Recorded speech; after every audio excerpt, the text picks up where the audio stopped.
at the end. So now we're going to send it back to Jeff, and he's with my home team, Destiny. Can we say you're linked to Destiny? Yeah, absolutely. My brother, he's a programmer. Right. Jackie's brother is one of the programmers on. Did we know this? We did. I walked in. in. I didn't expect to see him there, but I walked in. There he was. It's all the Bungie team. All right, Luke and Eric, so you guys are here talking about the Taken King, now officially announced on the Sony stage. I was up there a couple weeks ago hanging out with you guys, talking about it. So Destiny fans, of course, you know, cannot get enough of this game. So tell us about Taken King. What this, you know, obviously this is I don't know if it's an expansion or it's a bigger than an expansion. It's sort of the next chapter in the Destiny saga. Tell us about, you know, what you guys wanted to do with this game. It was a chance to, obviously, with a little more time, to go back in and tweak some things in the Destiny experience. Obviously, new destinations. Tell us maybe about storytelling. That's something I think a lot of fans have wondered about, you know, how you guys are going to reapproach narrative in this. Yeah, so I can tackle the first question pretty easily. We're considering it a major expansion, so it's really big, it's really meaty. It's going to give players that are playing a lot of the game a lot of reasons to keep coming back and keep playing new activities. And Taken King really begins with Oryx, which is our new villain. So Luke can talk about the setup for that. Luke's the creative director on the project. They've been working really hard to make sure that the storytelling is an evolution from what we've been doing in the past and is really focused this time around. With a story focused on a strong villain like Oryx, it's an opportunity to do a couple of things. One, continue the story that players started in the Dark Below with battling Crota, and two, have this villain arrive as a result of the incident that took place in the Dark Below. Now, with respect to how we're telling stories, our priority moving forward with storytelling is about characters. We want to create and add interesting characters to the world and expand them. I think in the Dark Below you met Eris, and she was a character that people started to remember. And in House of Wolves you met two more characters, Varix and Petra. And I think that people are starting to see we care about the characters in this universe. And in what we're showing behind closed doors, there's some more characters to check out. All right, very cool. Now, talk about new destinations. We saw a tease of a relatively large ship at the beginning of the trailer there. Tell us about that. So that is Oryx, the Taken King's fortress, the Dreadnought. It is a brand new destination. It's a giant, like, sort of inscrutable loot-filled fortress, and you and your buddies are going to go in there in the campaign and find this guy. Wow, that's cool. So new destinations, although of course, being Destiny, it's you know, it's one big world, so you're going to be able to visit a lot of familiar destinations as well. Yeah, that foundation is still there, right? And so we're going to do some things to change and tweak this. So the arrival of Oryx actually brings a new army of enemies as well, called the Taken. And so these are combatants that are ripped out of our dimension, changed, then sent back in. And the really cool thing that we get to do with that is, like when you fight like a Scion, for example, and it's been taken, its behavior's completely changed. So it really defies what you expect from that enemy. It really tweaks the way that you approach encounters. And of course, strikes and new story missions will take you through brand new geometry. You know, we know players want that novelty and they want that great storytelling, so we'll be able to do that as well. So, but yeah, to your first point, we have all this great foundational content, and Luke and his team's job is about, like, how do we use that? How do we make it better? How do we use that as existing storytelling channels?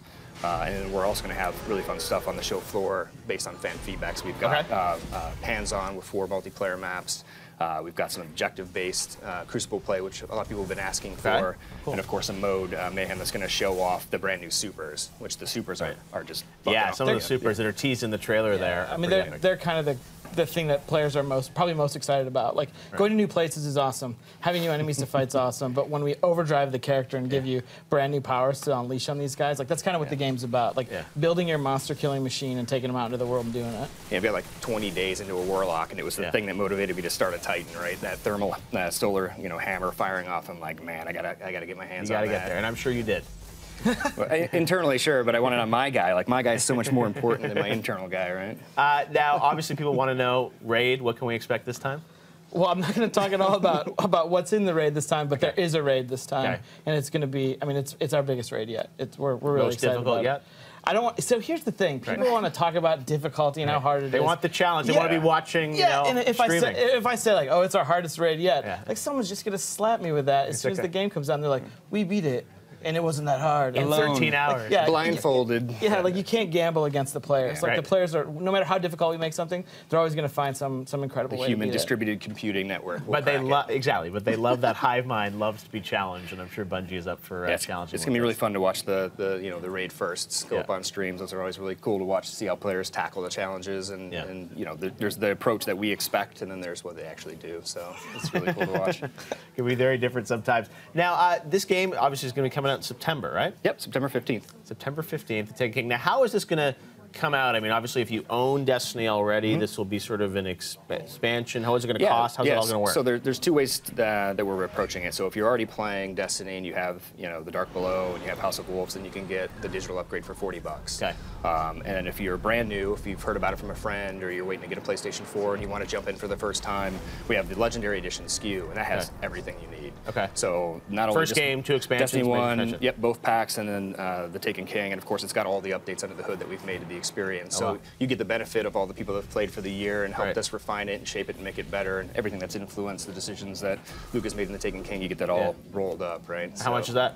That's $60. Oh wow! So just price a regular game. Yeah, it's like you get everything from year 1, and the Taken King, which begins year 2 for $60. Yeah, it's really important that as we begin year 2, we can keep the fan base all together, right? All these players on the same story, on the same missions, they can all play together. We didn't want to come up with that, that world where you're in a Spire team and you don't know who has what, who can go where and when, and like, oh, you're flashing right now because you can't go here. Like, we want to just basically, level set everybody from the same place. Exactly right. Well, you guys have done an amazing job kind of updating Destiny and the fact that we've got new content coming in September. I know the fans are excited to see it, and it was cool to see it for the first time tonight on the PlayStation stage. Well, we'll see you guys over at the booth for some hands-on with Destiny. We'll be there. All right, thanks very much, guys. Still to come, we've got Bruce Straley and Neil Druckmann from Naughty Dog, and when we come back, Herman Hulst will be here to talk about the brand new announcement from Guerrilla, Horizon Zero Dawn, one of his first interviews. Stick around. Herman will be with us right after this.